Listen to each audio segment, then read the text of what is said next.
বাড়িতে দুই ভাই ছিল।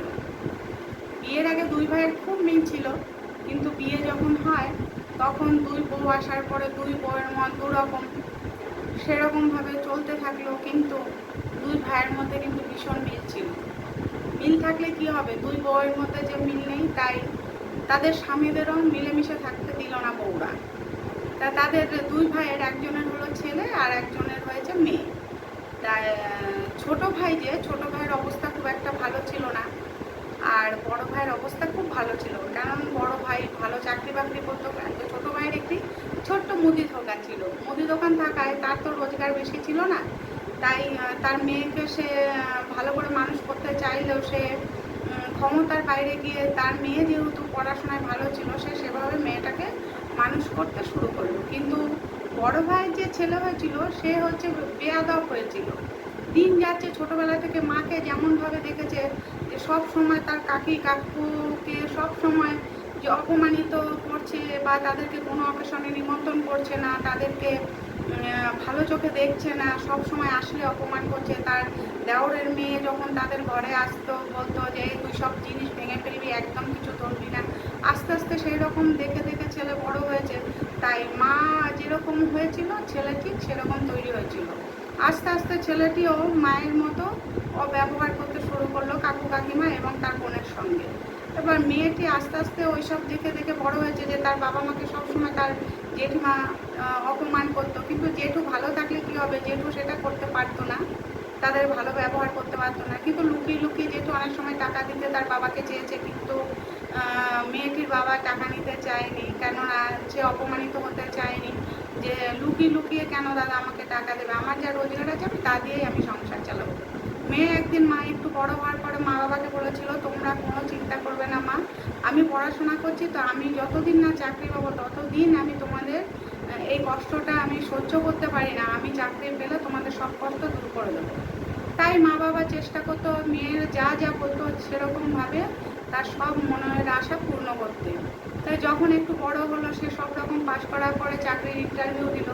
ইন্টারভিউ দেওয়ার পরে সে একটু উচ্চপদস্থ মানে চাকরি পেল, সে মানে অফিসার পদটা পেয়ে গেল মেয়ে। কিন্তু সেই অফিসেই তার দাদা, যে জ্যাঠতো দাদা, সে কর্মচারী হিসাবে কাজ করত। কাজ করলে কি হবে, এবার মেয়েটি যেরকম বলবে, যেহেতু অফিসার পদে সে নেমে গেছে, সেই অফিসেই চাকরি করে, তখন তার কথাই শেষ কথা, সে যা বলবে তাকে সেই কাজ করতে হবে।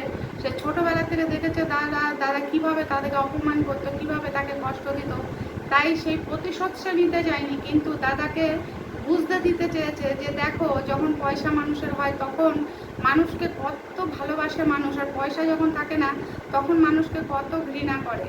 এবার দাদা প্রত্যেক দিন এসে সই করে কাজকর্ম না করে চলে যেত।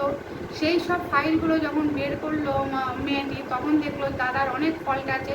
তাই সে কী করলো, তার ওপরে যে বস আছে তাকে বলে সে তার চাকরি খেয়ে নিল, মানে দাদার চাকরিটা চলে গেল।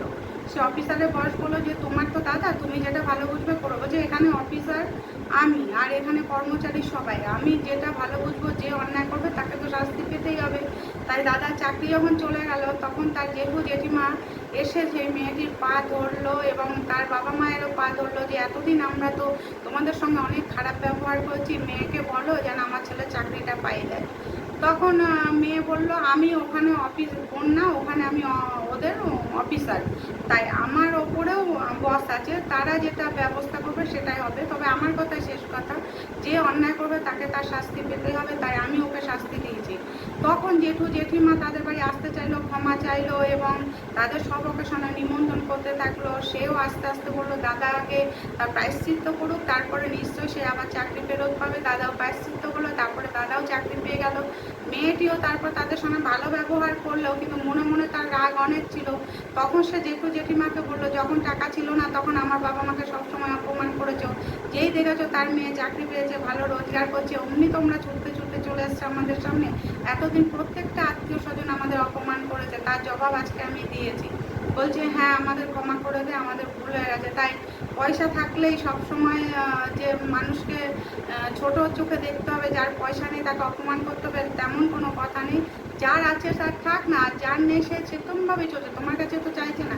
তাই সবাই ভালো থাকার ব্যবস্থা করো, চেষ্টা করো।